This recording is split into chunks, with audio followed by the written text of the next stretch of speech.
नमस्कार, मैं हूं शैलेंद्र। न्यूज़ वन की सांध्यकालीन समाचार सेवा में आप सभी का स्वागत है। प्रस्तुत है आज की प्रमुख खबरें। कोरोना संक्रमण काल में झुग्गियों पर चली प्रशासन की जेसीबी, सैकड़ों मजदूर हुए बेघर। घर घर जाकर समस्याएं सुन रही, जागरूक कर रही बहिनी दरबार की सदस्य। कोरोना संक्रमण से बेहाल हुआ शिव पूजन का कवि हृदय। अब खबरें विस्तार से। सिटी कोतवाली थाना अंतर्गत रतहरा तालाब में रह रहे सैकड़ों झुग्गी वासियों के ऊपर आज सौंदर्यीकरण को लेकर मध्य प्रदेश पुनर्घनत्वीकरण योजना अंतर्गत जिला प्रशासन द्वारा सैकड़ों झुग्गियों पर जेसीबी चलवा दिया और इन झुग्गियों में रह रहे सैकड़ों मजदूर बेघर हुए। जबकि प्रदेश सरकार द्वारा कोरोना संक्रमण लॉकडाउन के दौरान प्रवासी श्रमिकों को वापस ला रही है, वहीं जिला प्रशासन द्वारा सौंदर्यीकरण के नाम पर रह रहे लोगों को बाहर का रास्ता दिखा रही। इस घटना के बाद कई राजनीतिक पार्टियों द्वारा प्रशासन की इस कार्रवाई का विरोध किया। इस मामले की झनक जब भोपाल तक पहुंची, तब ट्वीट के माध्यम से पूर्व मंत्री व विधायक राजेंद्र शुक्ल द्वारा जानकारी देते हुए बताया कि सभी झुग्गी वासियों को उनकी सहमति से पीएम आवास में स्थानांतरित किया जा रहा है। साथ ही कांग्रेस पर सस्ती राजनीति पर तंज भी कसा। प्रस्तुत है एक झलकी एवं श्रमिक सहित विधायक प्रतिनिधि राजेश पांडे व एसडीएम फरीन खान से जानकारी के अंश।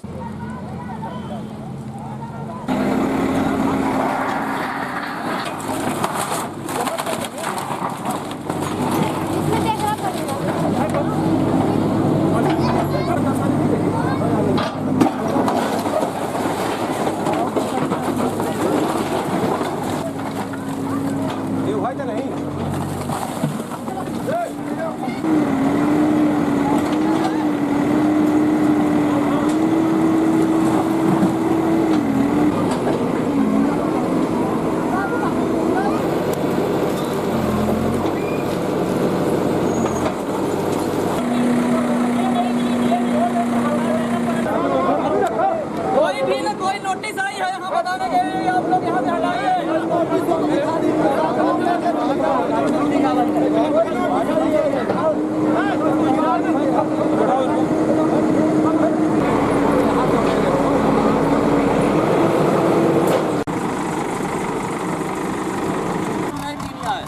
बोला जाएगा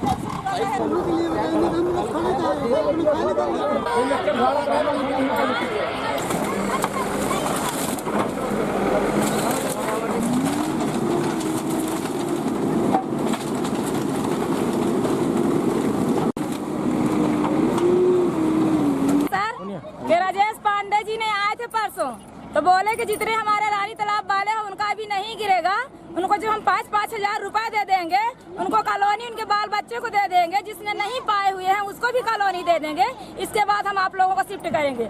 और उधर उस साइड नाला बनेगा, इसलिए उस तरफ हम थोड़ा सा खाली करा रहे हैं, वरना भी आप लोग नहीं परेशान होइए।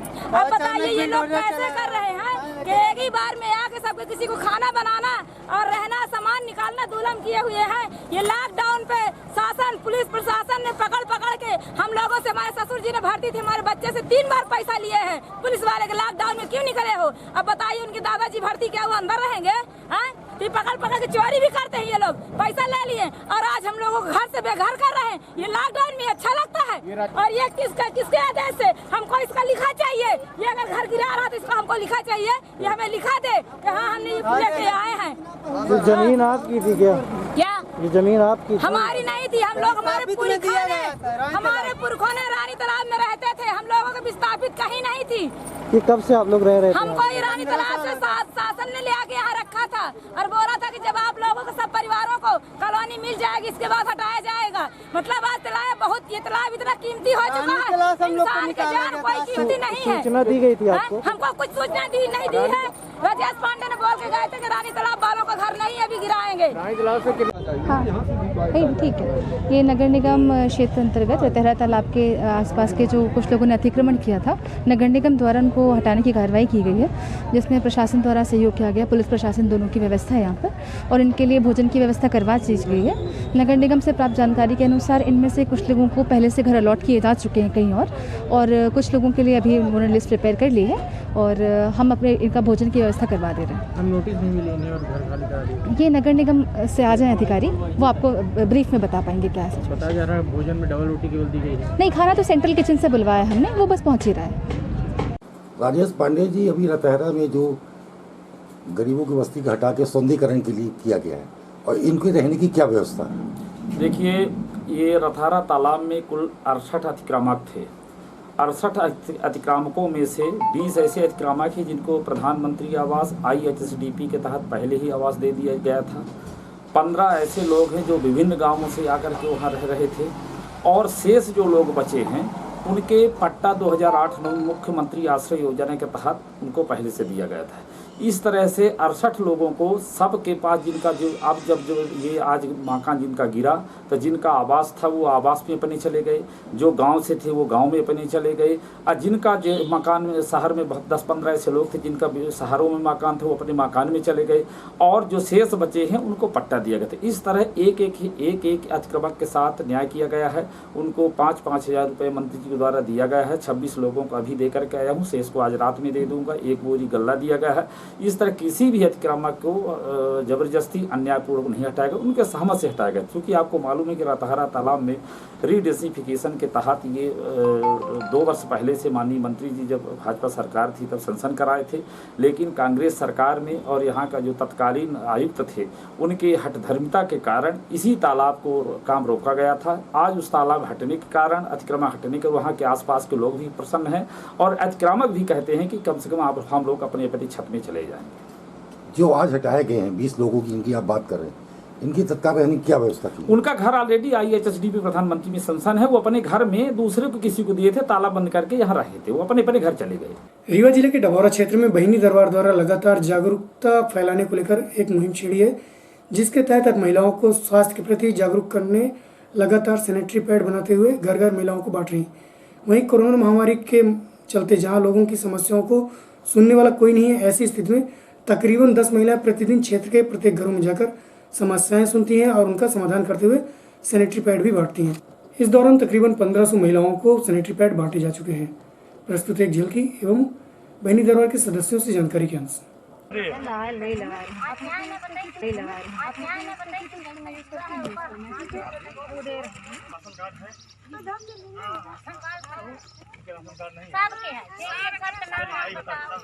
पैड है महिला की खातिर, अस्पताल सभी दूर है, तो इसमें लॉकडाउन के ऐसे कहीं बाहर महिला नहीं जाती हैं, ऐसे नैपकिन पैड महिला का सुरक्षावादी दिन है कि स्वास्थ्य बहिनी दरबार द्वारा सैनिटरी नैपकिन पैड गांवों में वितरित किया जा रहा है। लगभग अभी 1500 लोगों को वितरित कर चुके हैं, और ऐसी महिलाओं को हम दे रहे हैं सैनिटरी नैपकिन पैड जो बिल्कुल अभी मार्केट इस समय बंद है और गांवों में महिलाओं को समस्या हो रही है। और सबसे बड़ी ज़रूरत तो महिलाओं की है। इस समय सभी लोग अब सभी जगह देखा जाए तो राशन की व्यवस्था की जा रही है, लेकिन राशन के साथ साथ हम राशन सामग्री भी दे रहे हैं, और उसके साथ साथ महिलाओं और बालिकाओं के लिए हम सैनिटरी नैपकिन पैड का वितरण कर रहे हैं। यह हमारा संगठन बहिनी दरबार है। बहिनी दरबार में उनके लोगन का आटा चावल सामग्री तो देने गई के साथ साथ जो महिलाएं के महीनदारी होती है उसकी सैनिटरी नैपकिन भी हम लोगों का वितरण की गई है। ऐसा संस्था कौनो नहीं है जो यह पैड हम लोगों को दे सके, लेकिन बहिनी दरबार हमारा ऐसा नहीं है कि हमका सैनिटरी नैपकिन एक पैड अपने संस्था की तरफ से हमका दी, इसके लिए बहुत बहुत धन्यवाद। 2 दिन पूर्व दिल्ली से रीवा युवक को फ्लू में गंभीर लक्षण दिखने के बाद अस्पताल प्रबंधन द्वारा उक्त युवक को संक्रमण की जांच का सैंपल ले आइसोलेशन वार्ड में भर्ती कर लिया गया। वहीं रीवा जिले के लिए एक सुखद खबर यह भी है कि सूरत से अमरपाटन आए युवक रंजीत पटेल की कोरोना पॉजिटिव रिपोर्ट के बाद प्रशासन द्वारा रीवा न लाकर सतना के उतौली PVM आवास में क्वारंटाइन कराया जा रहा है।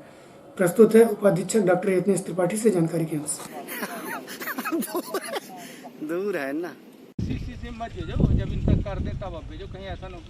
ये एक संदिग्ध को भी लाया गया है।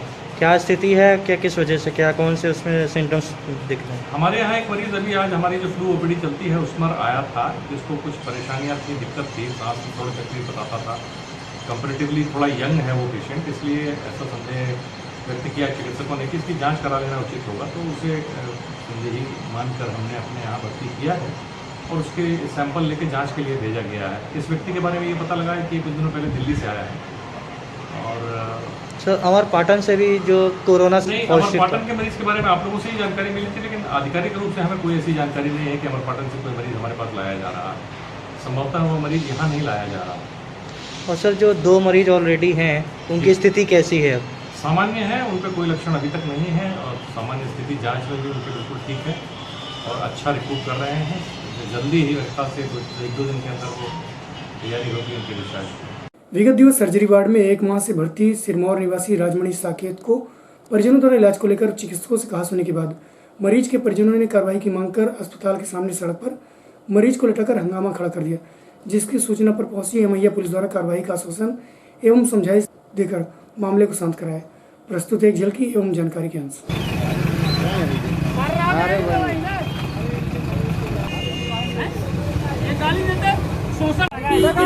गाली देता है हर बात डॉक्टर ये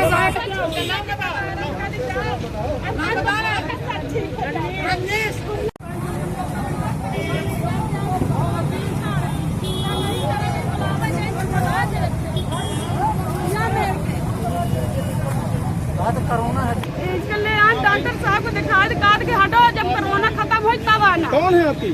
हमारे आदमी है साहब, हाथ जोड़ी के क्या हो गया? क्या है तकलीफ? क्या तकलीफ हुआ 25 तारीख को इसको चाकू मार दिए रहे गाँव के, यहाँ ले आता प्रेशर भाई बड़ी प्रेशर, अब बुखार पकड़ ले आई तो भगा दे रहे थे, जब कोरोना हटी तब आएंगे देखेंगे। क्या नाम आपका? राम भाई साकेत सिरमौर कोल्हा सिरमौर तहसील हमारा। क्या हो गया है? सर 2 महीना से इनको 22 तारीख को चाकू लगा है, ठीक है ना?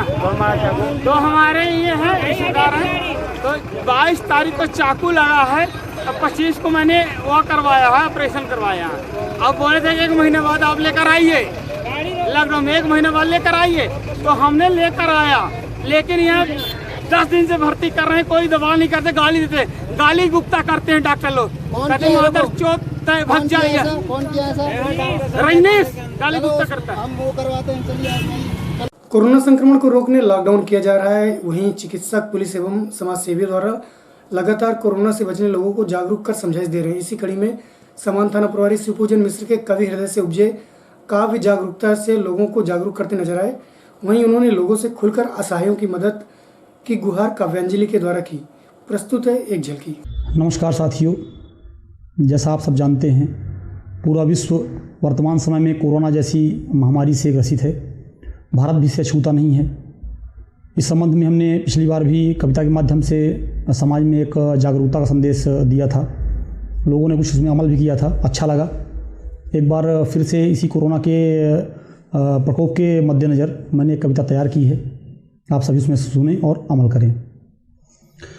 कि कर लो कर लो कर लो कोरोना की बात, कर लो कर लो कर लो कोरोना की बात, अनदेखा अनजाना दुश्मन छिपा लगा कर घात, अनदेखा अनजाना दुश्मन छिपा लगा कर घात, कि चीन देश से आया कोरोना चीनी इसकी जात, चीन देश से आया कोरोना चीनी इसकी जात, हम सबको इसे मार कर करना है प्रतिघात। तो भैया आओ मेरे साथ, भैया आओ मेरे साथ। कोरोना बीमारी से बचाव का उपाय इसमें बताया है मैंने अगली लाइनों में, कि सैनिटाइजर या साबुन से धो लो अपने हाथ, सैनिटाइजर या साबुन से धो लो अपने हाथ, मास्क लगा डिस्टेंस रखो मानो मेरी बात, भीड़ इकट्ठी नहीं है करनी, भीड़ इकट्ठी नहीं है करनी, ना जुम्मा जुमेरात, लापरवाह हुए जो उनको पहुंचाता आघात। तो भैया आओ मेरे साथ, भैया आओ मेरे साथ, आओ मेरे साथ, भैया आओ मेरे साथ। चूँकि कोरोना से ये पूरा लॉकडाउन चल रहा, पहले 21 दिन का हुआ, फिर दूसरे चरण में, अब तीसरे चरण में, तो लोगों को वाकई कुछ परेशानियां हो रही हैं। सभी से निवेदन है कि अपने आसपास जो इसमें जिनके पास रुपया पैसा की कमी नहीं है, जो संपन्न है, सुविधा संपन्न, वो अपने आसपास के लोगों की मदद करें। जिनके पास नहीं है या जो गरीबी से जी रहे हैं या कोई अपना जीवन यापन नहीं कर पा रहे हैं, क्योंकि दिहाड़ी मजदूर थे, वो अब दुकानें बंद होने के कारण उनको समस्या हो रही थी, तो उनकी मदद करना है। उसके लिए लिखा है कि धन कुबेरों से है निवेदन खोल दो अपने हाथ, धन कुबेरों से है निवेदन खोल दो अपने हाथ, देश की हालत नाजुक है लगा हुआ आपात, तबलीगी हुनर दिखा गए लगा के खुद की जमात, तबलीगी हुनर दिखा गए लगा के खुद की जमात, जिसमें खाया छेद किया फिर किया कुठाराघात, बंद करो हवालात रे इनको बंद करो हवालात, आओ मेरे साथ ओ भैया आओ मेरे साथ, आओ मेरे साथ ओ भैया आओ मेरे साथ। अब इसमें मैंने विंध्य क्षेत्र के बारे में थोड़ा सा लिखा है, क्योंकि विंध्य क्षेत्र में इसका प्रभाव कम है। पहले तो ये ग्रीन जोन में था, 2 मामले आने के बाद से ये अभी ऑरेंज जोन में है। और चूँकि कुछ न कुछ इसमें हमारे आराध्य श्री भोलानाथ की कृपा है, इस कारण ये बचा हुआ है और लोगों की मेहनत है, जो प्रशासन और पुलिस का सहयोग सब करके जनता इसको बहुत ज़्यादा बढ़ने नहीं दी है, अपना खुद सैनिटाइज की और लॉकडाउन को पालन करके घरों में रहे, इसके कारण ये ज़्यादा इसमें बढ़ने नहीं पाया है।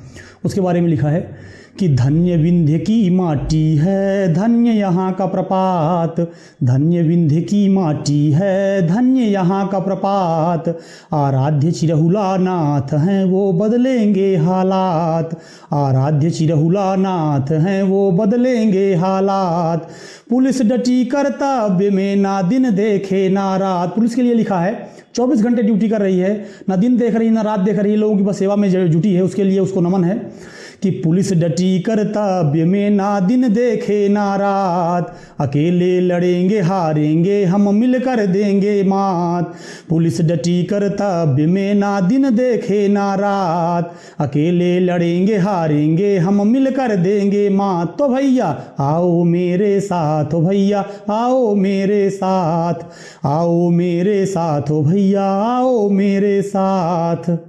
चलते चलते आज की प्रमुख खबरें बात पुनः। कोरोना संक्रमण काल में झुग्गियों पर चली प्रशासन की जेसीबी, सैकड़ों मजदूर हुए बेघर। घर घर जाकर समस्याएं सुन रही, जागरूक कर रही बहिनी दरबार की सदस्य।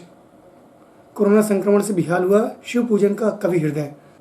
आज की खबरों में बस इतना ही। कल पुनः उपस्थित हूँ नई खबरों के साथ, तब तक के लिए हमें इजाजत दीजिए। नमस्कार।